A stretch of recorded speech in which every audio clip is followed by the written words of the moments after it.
जिंदगी में कभी उस इंसान को मत खोना, जिंदगी में कभी उस इंसान को मत खोना जो गुस्सा करके फिर भी खुद तुम्हारे पास आ जाए। लंबी दोस्ती के लिए 2 बातों पर अमल करना।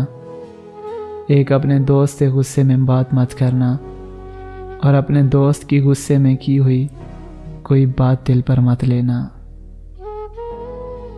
कुछ बातों का जवाब सिर्फ खामोशी होती है, कुछ बातों का जवाब सिर्फ खामोशी होती है, और खामोशी बहुत खूबसूरत जवाब है।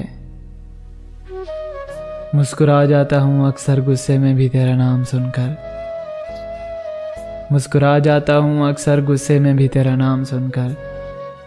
तेरे नाम से इतनी मोहब्बत है तो सोच तुझसे कितनी होगी। जिन्हें गुस्सा आता है वो लोग सच्चे होते हैं, जिन्हें गुस्सा आता है वो लोग सच्चे होते हैं। मैंने झूठों को अक्सर मुस्कुराते हुए देखा है।